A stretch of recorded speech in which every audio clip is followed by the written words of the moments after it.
So Russia's attempt to overtake Ukraine has reportedly left President Putin in a state of shock and awe.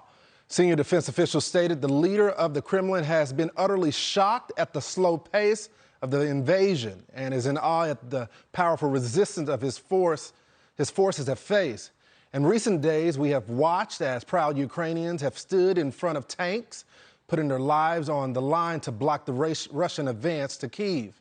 Incredible images of an elderly Ukrainian citizen coming forward to volunteer to join the military have flooded social media. Ukraine's very own greatest generation is ready to fight back. And then there was the heartbreaking video that captured the attention of the entire world. 13 Ukrainian border guards delivering one final message of defiance to Putin and the Russians on the Snake Island. Watch. Я русский военный корабль. Предлагаю сложить оружие и сдаться по избежанию кровопролития и неоправданных жертв. Ну все. Или нахуй тоже надо. На всякий случай. Русский военный корабль, иди нахуй. Wow. They knew they were going to die, but freedom mattered to them. Joining me now with reaction is Medal of Honor recipient Dakota Meyer and former CIA chief, station chief Dan Hoffman. Dan, I want to start with you because I want to get into the mind of Putin. You know him. You know what he's capable of. What is going through his mind right now as the Ukrainians are fighting back? This was supposed to be over in hours, but it's going days.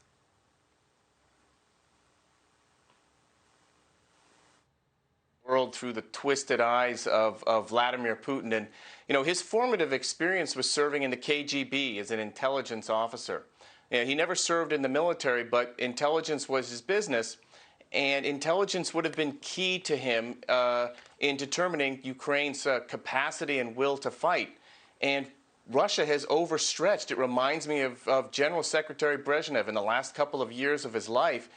Invading Afghanistan, and that war put a lot of nails in the coffin of the Soviet Union. Vladimir Putin took a great risk here. He's dealing with extended supply lines, which having a negative impact on his troops' ability to move. There are major rivers in Ukraine that also pose challenges, and there are large cities, and Russia just doesn't have the troops to subdue them.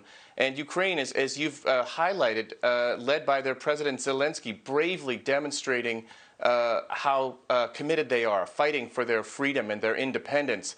And we are now stepping up. The time is on, Ukraine's side. The longer they hang in the fight, the more we can get them in terms of humanitarian assistance and that military assistance, javelins and stingers and other things that can help them to defend themselves against the Russian aggression.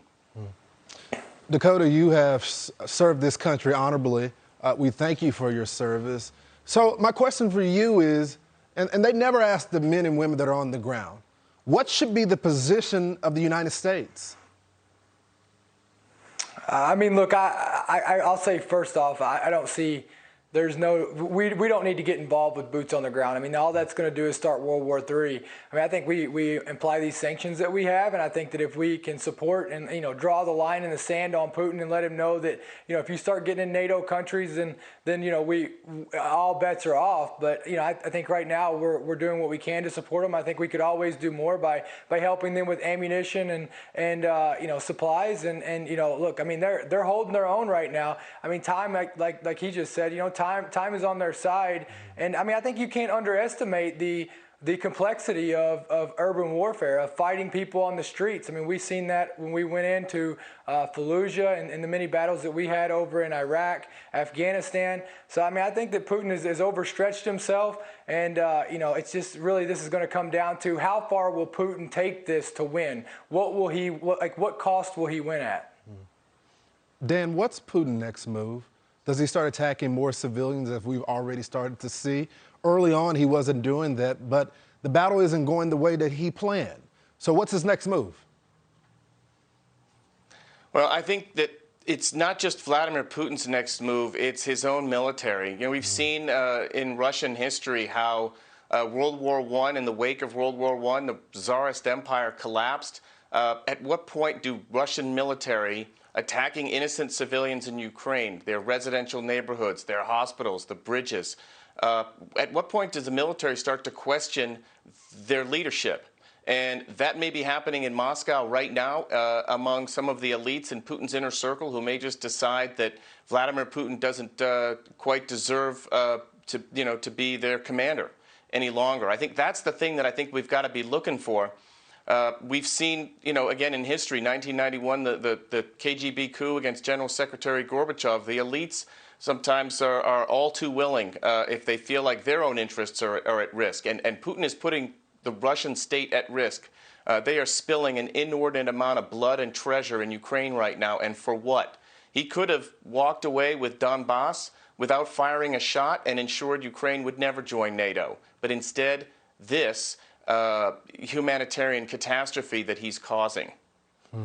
And you've already saw the protests in the streets of Russia. A lot of folks are speaking out, and they can be put to death. So that tells you a lot about that. Dan, Dakota, thanks so much for joining me on Cross Country. Hey, Sean Hannity here. Hey, click here to subscribe to Fox News YouTube page and catch our hottest interviews and most compelling analysis. You will not get it anywhere else.